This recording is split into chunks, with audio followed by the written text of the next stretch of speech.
From Washington, we're going to begin tonight with the Roman Catholic Church. Here in Washington today, the Church has published a report which it commissioned itself on sexual abuse by Roman Catholic priests.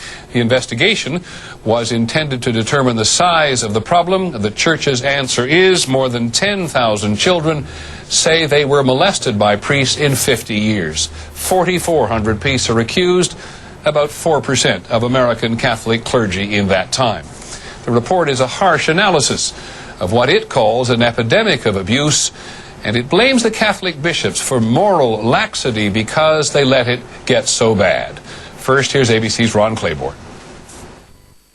The report calls the failure of church leaders to protect children from abusive priests shameful.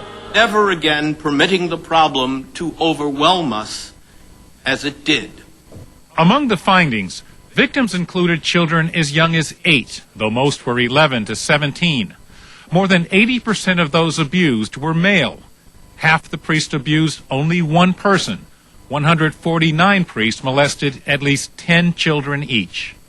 The report found that abusive priests were often sexually dysfunctional and immature. Many were homosexuals, but the report said homosexuality and celibacy are not to blame for the abuse. Neither homosexuality nor celibacy create pedophiles. They don't create abusers.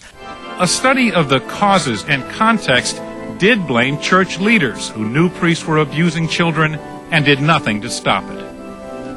Many bishops, certainly not all, breached their responsibilities as pastors, breached their responsibilities as shepherds of the flock, and put their head in the sand. The reports were immediately criticized by some victims groups for not holding church leaders accountable for decades of abuse. I think it's about the enablers, not the abusers. It's about the cover-up, not the crime.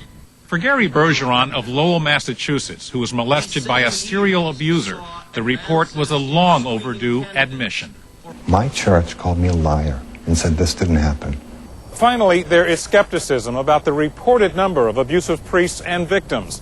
The figures were supplied by the bishops themselves, and many victims have never come forward. Ron Claiborne, ABC News, Washington.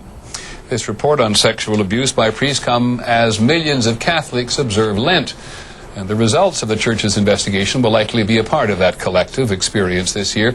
Catholics, again, try to understand why. Here's ABC's Barbara Pinto. Lord, have mercy. In this season of penitence, the Catholic Church reflects upon itself. Priests are right on the first page again. Some professional analysts believe there is something in the culture of the Church that attracts and fosters sexual abusers. Richard Sipe is a former Catholic priest turned therapist. What other profession demands that all of its members who have any power at all are male and promise perfect and perpetual chastity? The study called abuse by priests crimes of opportunity with unfettered access to potential victims. Incidents were most widespread in the 70s when boys as young as 12 were recruited to attend seminary. Their preparation on matters of human sexuality, including their knowledge of their own sexuality, was really minimal. Which many say led to a generation of some priests who never developed sexual maturity. I went to this high school seminary, all boys. We weren't allowed to date girls because we were thinking about becoming priests. Was that healthy? Well, with 20/20 hindsight, I say no, not really. Former priest Christopher Dixon was abused by one of his instructors as a teenage seminary student, then again by other priests he turned to for help.